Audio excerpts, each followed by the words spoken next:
Hukuman mati. Sebuah kebijakan yang selalu bikin geger, pro dan kontra nggak ada habisnya. Tapi kali ini, Prabowo Subianto kasih sinyal jelas. Undang pelaksanaan hukuman mati harus disiapkan. Nah, pertanyaannya, kenapa sekarang?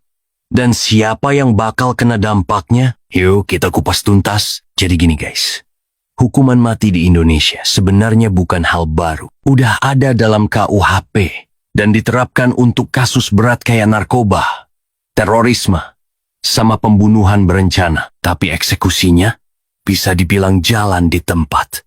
Banyak terpidana mati yang bertahun-tahun masih hidup di penjara. Nah, disinilah Prabowo masuk. Sebagai presiden terpilih, dia mau undang-undang pelaksanaan hukuman mati segera disiapkan supaya eksekusi nggak cuma jadi wacana doang. Ada apa di balik kebijakan ini?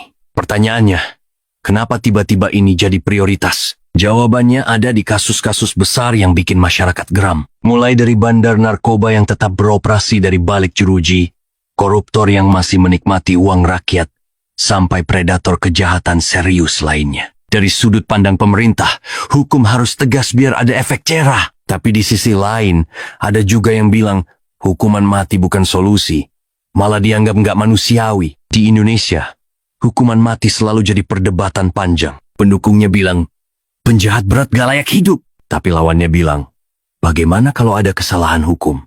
Nyawa nggak bisa dikembalikan. Lalu, ada juga faktor politik dan HAM. Banyak negara udah hapus hukuman mati, sementara Indonesia tetap mempertahankannya. Pertanyaannya, apakah Prabowo bakal lanjut atau malah revisi total kebijakan ini? Yang jelas, kalau undang-undang ini beneran jadi, Indonesia bakal masuk babak baru dalam sistem hukum pidana. Tinggal kita lihat, apakah ini bakal jadi kebijakan yang benar-benar diterapkan atau sekadar wacana politik. Gimana menurut kalian?